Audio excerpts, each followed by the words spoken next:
Earth observation satellites such as Sentinel operate in low Earth orbit, often passing over the poles, while swarm satellites monitor the Earth's magnetic field from higher orbits.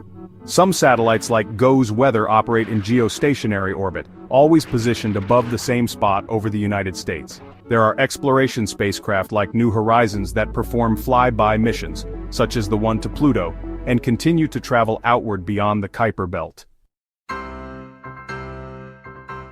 Satellites are very expensive because they must withstand harsh conditions in space, cannot be repaired, and must operate perfectly for many years. Each satellite relies on a rocket launch to place it into the correct orbit. Rockets are also expensive and vary in reliability, but rocket technology is undergoing significant changes, opening up new potentials and helping to reduce costs. The Russian Soyuz rocket is one of the most famous launch systems, dating back to 1957 and having completed over 1,800 launches. It is also the only system currently certified to carry humans to the ISS, used by both NASA and ESA. Its structure consists of a central core with 4 auxiliary boosters around it, originally designed for military purposes but later adapted for space missions. Soyuz is assembled horizontally, a simple and practical method. Once positioned for launch, engineers take several days to inspect and prepare it. It can be launched from multiple sites, such as Baikonur in Kazakhstan or Kourou in France, with higher performance when launched from locations closer to the equator. The Delta IV Heavy rocket from the United States, manufactured by ULA, is used to carry heavy payloads and perform high-priority or classified missions, such as sending the Parker Solar Probe to the Sun. With cryogenic fuel propulsion technology, it can launch more than 28 tons into low Earth orbit. Parker is the fastest spacecraft ever built, reaching speeds of over 668,000 kilometers per hour. In 2001, Elon Musk, unable to purchase a Russian rocket, decided to build his own.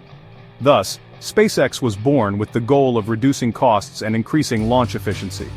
The Falcon 9 rocket, with 9 engines, was initially doubted for its complexity, but it actually helped it land successfully and be reused multiple times. A breakthrough that drastically reduced satellite launch costs. SpaceX also developed the Dragon spacecraft to transport cargo to the ISS and return to Earth, something other spacecraft could not do. They have successfully carried out many resupply missions to the ISS and are leading the commercialization of space. After initial doubts, SpaceX improved the Falcon 9's landing legs after a failed landing attempt. Although the reusability reduced the maximum payload by 30%, launch costs have significantly decreased. Next, the Falcon Heavy was introduced, essentially 3 Falcon 9 rockets combined, becoming the most powerful rocket in the world at the time. The first flight carried a simulated payload, Elon Musk's red Tesla Roadster, placing it into orbit around the Sun. 2 side boosters successfully landed at Cape Canaveral, but the central core missed landing on the barge. Nevertheless, this event drew significant attention from investors. SpaceX became the only company to publicly disclose launch costs, shaking up the space services market.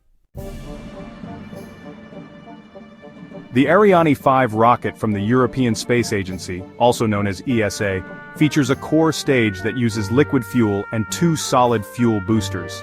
Although not the most powerful, it holds the record for launching the heaviest payload into geostationary transfer orbit.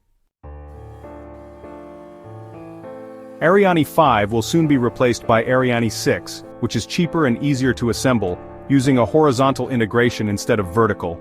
Before its retirement, Ariane 5 still has 18 more launches, including missions to send Galileo navigation satellites into orbit. Introduced in 1965 with the purpose of carrying nuclear weapons, the Proton rocket quickly became Russia's heavy-lift launch vehicle. It has launched many modules to the International Space Station and the ExoMars probe. However, the rocket uses highly toxic fuel, raising concerns about environmental issues, such as acid rain and soil contamination in Kazakhstan and Russia. A significant incident occurred in 2013 when a navigation sensor was installed incorrectly, causing the rocket to crash shortly after launch. Despite still having some launch contracts, the Proton rocket will gradually be phased out in the coming years. The company Rocket Lab in New Zealand is preparing for its first commercial launch with the Electron rocket, designed to place superlight satellites into low Earth orbit at a very low cost. Electron is made of carbon fiber and uses the Rutherford engine, the world's first liquid fuel engine powered by electric motors instead of a primary combustion chamber. Electron uses batteries to power the pump instead of burning fuel, allowing for better control and fuel efficiency. With the explosion of mini satellites, small rockets like Electron are becoming an attractive option for the future of satellite launches.